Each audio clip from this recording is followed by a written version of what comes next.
नमस्कार, मैं हूं रमेश भट्ट। 2017-18 का बजट सरकार पेश कर चुकी है।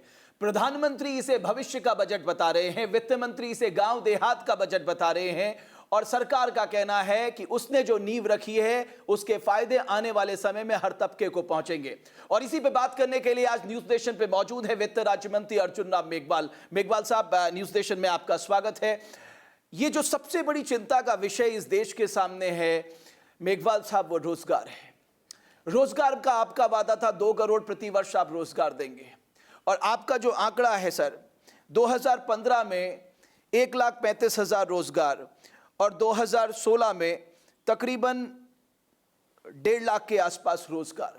तो आपका वादा तो पूरा नहीं हो पाया। देखिए रमेश जी, जब भी मैं आर्थिक विषयों का कोई लेख पढ़ता हूँ तो मुझे एक चीज़ ध्यान में आती है। उनका ये कहना होता है कि इस देश में सबसे ज़्यादा रोजगार उपलब्ध कराने वाला अगर कोई तंत्र है वो है एमएसएमई, जिसको एमएसएमई से पहले एसएसआई सेक्टर कहते थे जी। और इस बजट में पहली बार ऐसा प्रयास किया गया है। हमेशा लोग इनकम टैक्स में एग्जम्पशन मांगते हैं, स्लेब को कम कर दें, इसका बड़ा साहसिक निर्णय लेने की ज़रूरत है क्योंकि सरकार निर्णय लेने वाली सरकार है। इसलिए इन्होंने एमएसएमई सेक्टर में 50 करोड़ से नीचे टर्न ओवर वाली कंपनीज को आपका 30% स्लैब से सीधा 25% कर दिया। 5% का जो इनकम टैक्स का जो लाभ हुआ है, इससे एमएसएमई सेक्टर बढ़ेगा। जब एमएसएमई सेक्टर बढ़ेगा, एमएसएमई सेक्टर तो सबसे ज्यादा नुकसान में था नोटबंदी के बाद। मैन्युफैक्चरिंग एसोसिएशन की ये रिपोर्ट थी कि साहब 35 से 37% जॉब लॉस हुए हैं और 50% उनकी आमदनी कम हुई है। उनके लिए तो आपको करना ही था। एमएसएमई सेक्टर से जब रोजगार बढ़ेगा या एमएसएमई सेक्टर स्ट्रेंथन होगा, तो इससे जब रोजगार बढ़ेगा तो रोजगार के अवसर तो सृजित होंगे ना। आप रोजगार के अवसर की बात कर रहे थे। डीमोनेटाइजेशन के बाद बहुत से आर्टिकल मैंने भी पढ़े, बहुत आपने भी पढ़े होंगे। डीमोनेटाइजेशन इस कंट्री ने पसंद किया, कंट्री के लोगों ने पसंद किया, हर सेक्टर ने पसंद किया। क्यों? कि वो भ्रष्टाचार पे चोट कर रहा था। क्यों? कि वो काला धन की फंडिंग पे चोट कर रहा था। क्यों? कि वो सिस्टम को ठीक करने के लिए एक बड़ा कदम था, अर्थव्यवस्था को सुधारने का एक बड़ा कदम था, इसलिए लोगों ने पसंद किया। इस बजट में तो पूरा डीमोनेटाइजेशन का दबाव दिख रहा है। नहीं, आपको मिडिल क्लास को भी कुछ देना पड़ा। आपने खुद ही कहा एमएसएमई को आपने दिया सिर्फ इसलिए क्योंकि जो नुकसान आपने किया डीमोनेटाइजेशन के चलते, वो उसकी आप भरपाई कर रहे थे। इस बजट पे पूरा से पूरा दबाव डीमोनेटाइजेशन का था। कोई दबाव नहीं था डीमोनेटाइजेशन। डीमोनेटाइजेशन जैसा फैसला जो निर्णय लेने वाली सरकार होती है वही कर सकती है। मैं साउथ में गया, एक अंग्रेजी बोलने वाला आदमी, उसने कहा सर मैं लाइन में खड़ा हूं, it is a short term pain but long term gain. ये पब्लिक भावना थी। ये आप कह रहे हैं शॉर्ट टर्म, ये नहीं पब्लिक भावना थी, लॉन्ग टर्म गेन है। मुझे ये बताइए डिमोनेटाइजेशन से देश को क्या मिला? मुझे ये बता दीजिए ना, पब्लिक भावना कितना ब्लैक मनी आया? पूरी अर्थव्यवस्था सुधर रही है ना, कितना ब्लैक मनी? पूरी अर्थव्यवस्था सुधर रही है। नहीं तो कौन सी अर्थव्यवस्था सुधर रही है? पूरी अर्थव्यवस्था सुधर रही है। जुलाई 2016 से सितंबर 2016 तक 77,000 जॉब्स क्रिएट किए गए, जिसमें 50,000 गवर्नमेंट सेक्टर में थे। ये सच्चाई है सर। देखिए मैं क्या कह रहा हूं, आप स्किल डेवलपमेंट में जो रोजगार के साधन सृजित होते हैं उनको रोजगार नहीं मानते क्या? सर स्किल डेवलपमेंट अलग चीज है, नौकरी अलग चीज है। आप अब नौकरी को रोजगार मानोगे क्या? तो आप स्किल को रोजगार मानेंगे क्या? नहीं, मैं आपसे सवाल करता हूं, स्किल अगर सुधरती है, स्किल अगर सुधरती है तो रोजगार के अवसर बढ़ते हैं। सेल्फ एम्प्लॉयमेंट को भी रोजगार मानना पड़ेगा। 13.5% ये it is a matter of interpretation. नहीं, मुझे लगता है जब राहुल गांधी जो बोले वो आज भाषा बोल रहे हो। 13.5% मैं इसको स्वीकार करने के लिए तैयार नहीं हूं रमेश जी। मैं इसके लिए उसको स्वीकार करने के लिए इसलिए तैयार नहीं हुए कि आंकड़े सरकारी नौकरियों के हैं। मैं एक आपको एग्जांपल देता हूं सर। आपने कहा स्किल डेवलपमेंट, 13.5% लोग ऐसे हैं जो स्किल्ड हैं लेकिन उसके बाद भी बेरोजगार हैं। ये लेबर मिनिस्ट्री का आंकड़ा है सर। नहीं, मैं क्या कहना चाह रहा हूं आपको, लेबर मिनिस्ट्री के आंकड़े, आप एक मिनिस्ट्री के आंकड़े लेके बैठ गए। हर मंत्रालय में रोजगार अवसर सृजित होते हैं। एमएसएमई सेक्टर में होते हैं, आपके स्किल डेवलपमेंट में होते हैं, लेबर में भी होते हैं, हेवी इंडस्ट्री में भी होते हैं। आप सबके आंकड़े लेके बैठते। मैं इस देश के प्रति फार्मर्स की अगर आपको जो कर्ज है वो बताऊं, वो 47,000 प्रति किसान है और पंजाब और महाराष्ट्र जैसे राज्यों में ये 8 लाख से ज़्यादा है। तो ऐसी स्थिति में अगर कोई आपसे कह रहा है साहब किसान का कर्ज माफ करो, उसमें गलत क्या है? देखिए, मैं ये बात नहीं कर रहा हूं, अभी आप किसान के कर्ज के लिए नहीं बैठे। हम चाहते हैं किसान सक्षम क्यों नहीं बने, किसान के जैसे ऋण माफ करने का प्रावधान इसमें हमने किया। और मैं ये पूछना चाहता हूं आपसे कि किसानी जो छोड़ रहा है वो नहीं छोड़े और सक्षम बने, इस दिशा में लगना चाहिए ना।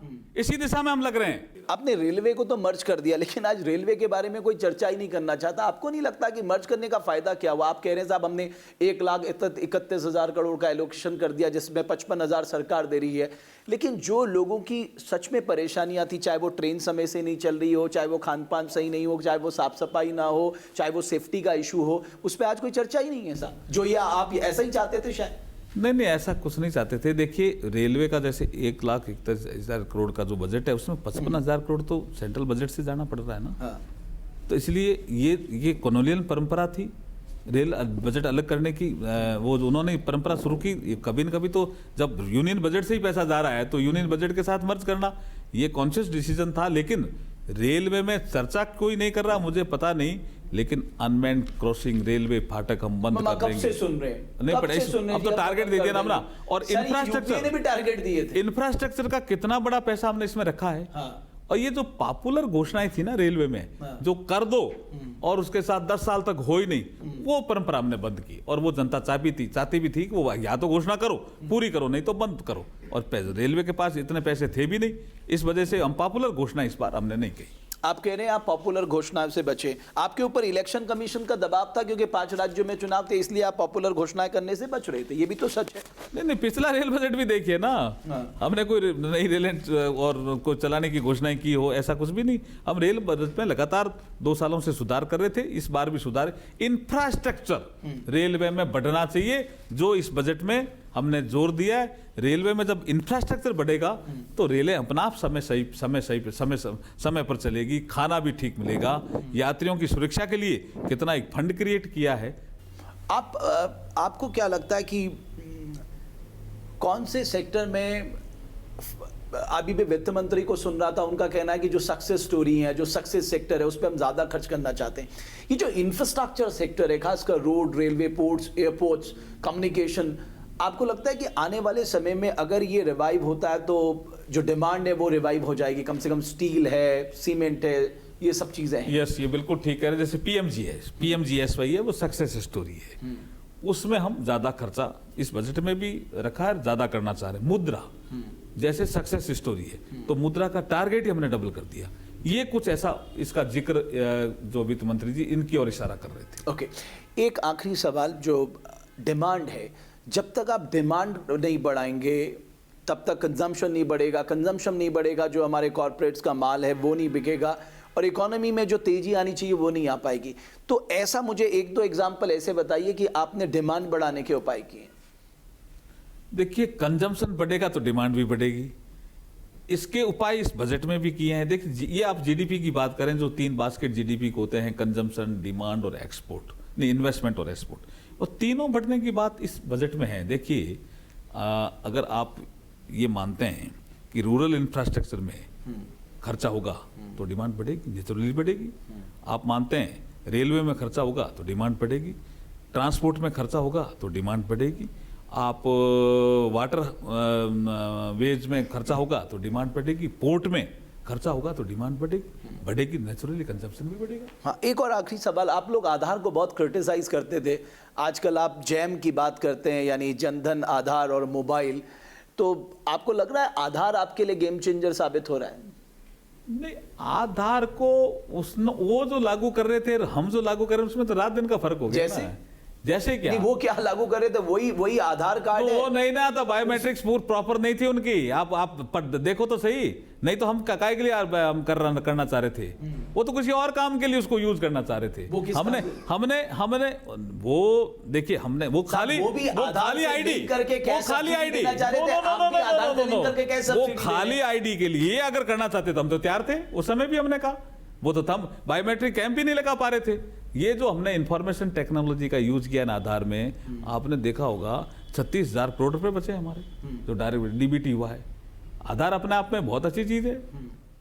एक बात बता दीजिए, आप कह रहे 2022 तक सबको घर देंगे, बिजली देंगे, पानी देंगे, खाना देंगे, ये आप कर पाएंगे ना 2022 तक? आपके पास इतने संसाधन पहले हैं तो हम ना? 19 में हिसाब देंगे जनता को, और 22 तक हमारा टारगेट है। ये आपने 2022 का टारगेट रखा, लालू प्रसाद यादव कहते हैं आप 2019 में आइए तो सही, तब 2022 क्यों नहीं का आएंगे? टारगेट रखे। जिस तरह से काम हो रहे हैं निश्चित रूप से आएंगे, और चलिए। 2022 में जनता को फिर हिसाब देंगे। चलिए, बहुत बहुत शुक्रिया मेघवाल साहब, आप बहुत पॉजिटिव हैं इस बजट को लेकर। आपकी सरकार इसे भविष्य का बजट बता रही है, लेकिन ये बजट रोजगार भी पैदा करे, इकोनॉमी को भी आगे बढ़ाए, ज्यादा संसाधन जुटे, ताकि सोशल सेक्टर पे सरकार ज्यादा इन्वेस्टमेंट कर पाए। बहुत बहुत शुक्रिया आप सभी का इंटरव्यू देखने के लिए।